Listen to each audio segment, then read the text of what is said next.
This is Kevin with Advanced Leather Solutions. With me is Jason. We're going to demonstrate how to close an open seam. We see this often with leather furniture. In this case, this is a backrest pillow that is attached to the frame using a flap of leather that is sewn to the frame, or in some cases it may be actually connected using a tack strip. And what we have then is this particular flap. We have a cloth piece that is the backing to the backrest, and of course it's stuffing, the stuffing that's in there, and then the other leather itself. And what's happened is the seam essentially has come undone. So you can see that the stitch holes are still intact, which is something that is important if we're going to do a reseam, to make sure that we have the stitch holes intact. Jason, why don't you take it from there? Well, the tooling's pretty simple. I have some scissors, a curved upholsterer's needle. I think this is about a 20 gauge needle, and then I have some top stitching thread, very tough stuff. And we're just going to deal right now with mating this leather anchor panel to the top of the cushion casing. We're not going to worry about incorporating the fabric into this seam. We'll do that later. So we'll just be closing this seam first. Okay. So what you need is about double the length of how far you have to travel, plus maybe 20%. So like 2.2 times what you're going to need lengthwise. Yeah, because you'll still need to tie off at the end. Okay, so then we just thread the needle.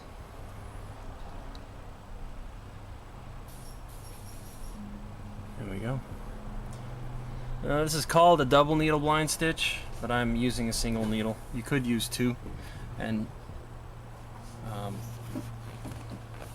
work it like it is a shoelace, right? Similar to a shoelace, except for the fact that these don't cross like a shoelace would. Mm-hmm. They both come in and out of the same hole. Right. So where we'll start is, I always like to go back to the tightest, the last intact stitch. Okay, so what we'll do is we'll go in one side, and I like to go back 2 holes.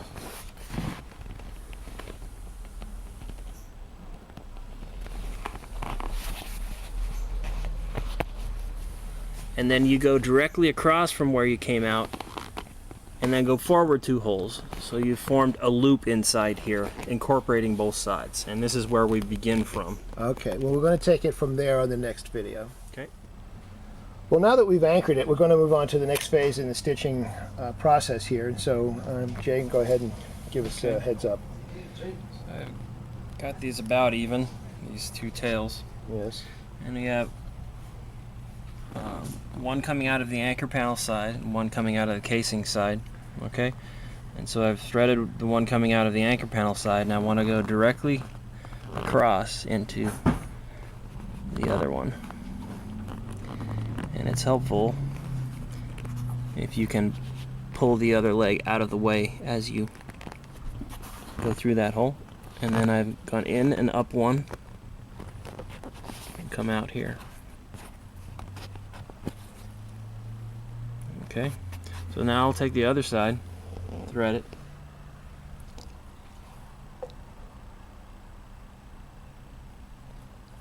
okay, this is the one coming out of the casing side. Now if we were doing a shoelace, the temptation is to skip ahead one, but what you want is to go directly across, and because these legs mirror each other as we go along. That also says is we have 2 threads going through each hole, which will add strength to the overall process. Right. So the idea is then when you pull these taut, it snugs these 2 right together. Yes, a blind seam. Mm-hmm. So now I will duplicate that.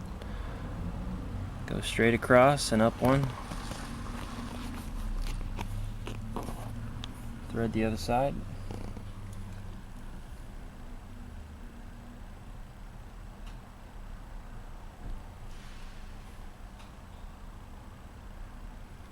Okay, now I go straight across and up one.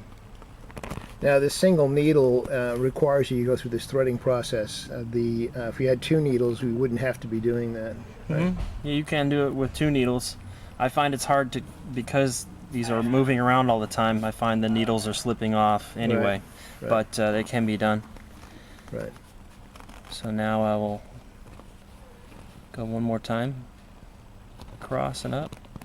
So it's across and up, and then across and up with each leg. Yeah, with the mirror. Right. All right, well, we'll continue this as we go when we get to the next segment. Alrighty. Thanks, Jay. All right, so we're now continuing with the stitching process. Okay, so far I've just been going up 1 stitch hole and then stopping and rethreading the other side. Now to accelerate the process here, what you can do is go up multiple holes with one side and then mirror that with the other side. So I will go across and up 1, back directly across and up 1, and then back directly across and up 1. Now I've gone ahead, 2 more stitch holes than normal. Now I'll take the other side and mirror that.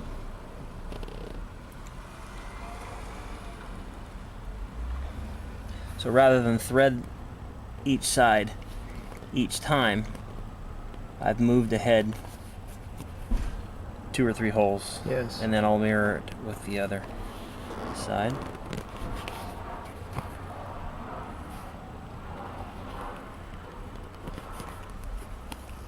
And now you can leapfrog ahead once again. Right, and but I'll pull this tight. Yes.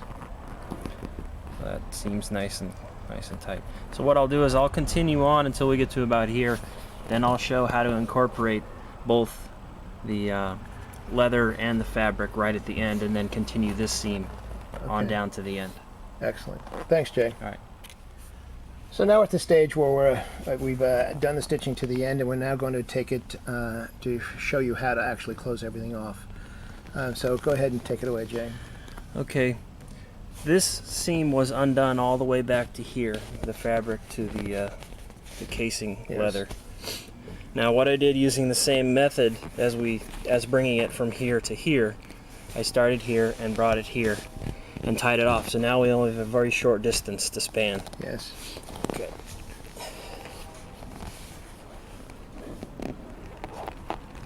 So what I'm going to do is I'm going to bring this forward to match with the other, which is straight across.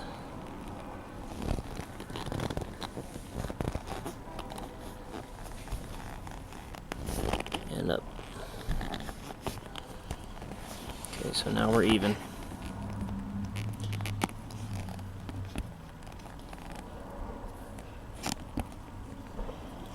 Okay, so I'm going to take the other side.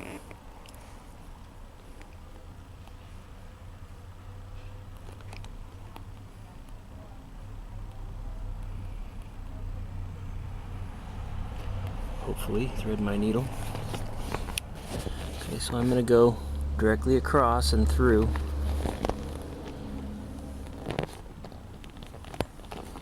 Now instead of going straight forward, I'm going to incorporate the fabric on the back side. Okay, so I've gone forward, through, up 1. I have to count backward on the fabric to make sure I'm going in the correct hole so that when we bring it all the way to here, they'll match up. So I have 1, 2, 3 holes back. So I've gone across, through, and I have to match on the fabric section. I have to go 1, 2, 3 holes back. Go into the fabric.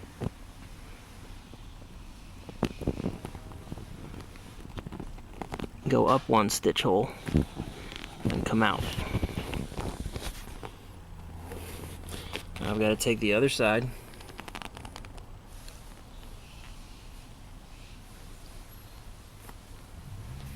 Go directly across and up 1.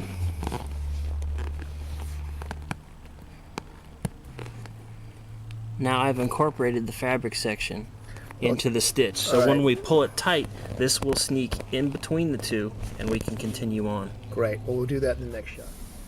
So now I've pulled it tight and I'm left with one side in the fabric and one side in the casing side of the leather. So what I need to do, there's only just a couple stitch holes to meet with the point where I brought this other seam forward. So I'm going to go ahead and tie those together. I'm holding tension on it because I don't want it to come undone. So I have the leather casing side and I have the fabric side. So I go directly across.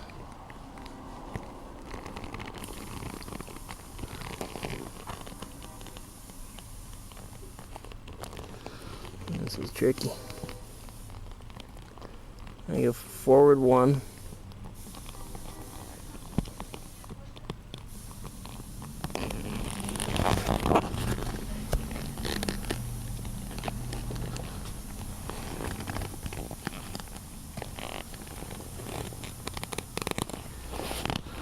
And I'm just going to keep going with the one side. So I go directly across and forward one, and that brings me to the end where I had tied off this section. So now I have to do it with the opposite side.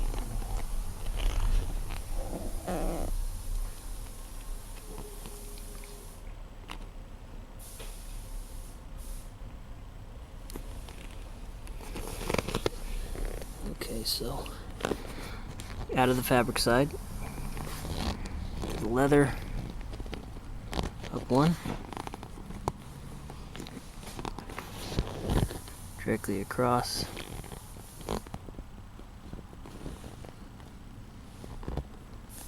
up one. Now I have the two. I've lost a little tension here, so what I'll do now is tighten it up. When you're pulling these tight after having gone forward, and you're pulling them, to jiggle them a little bit, because sometimes the thread will bind a bit. Just kind of jiggle it a little bit and it'll free it up. So now we're nice and tight through here. We've incorporated the fabric section, so now we got to tie it off. Next video. Yep. Okay, so we've got the two ends nice and tight through here. What I don't want to do is lose tension. And so I'm releasing the tension on it so it doesn't split apart by pushing it toward the back here.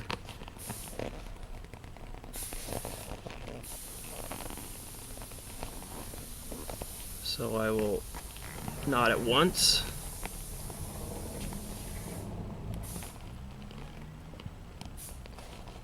And 2 times. And 3 times as a charm. Alright, so we've got our knot, and we have the 2 tails. We cut it off evenly. Leave yourself 6 or 8 inches, because now we're going to hide the knot. So we take both tails and thread those.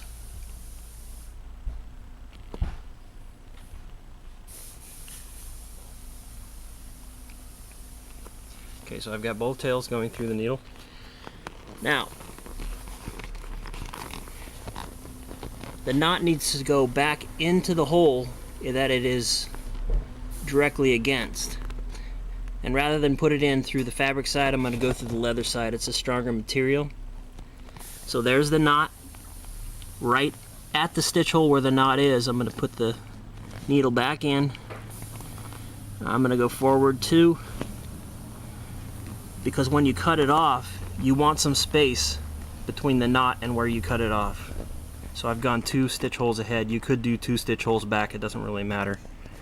And then we're going to pull both tails through, and we're going to pull the knot through into the leather so that it's hidden. So now we can just cut the tail the tail's off, and there it is. We're done. So nice and tight. Right. All Good right. deal. Thank you very much, Jay. Okay.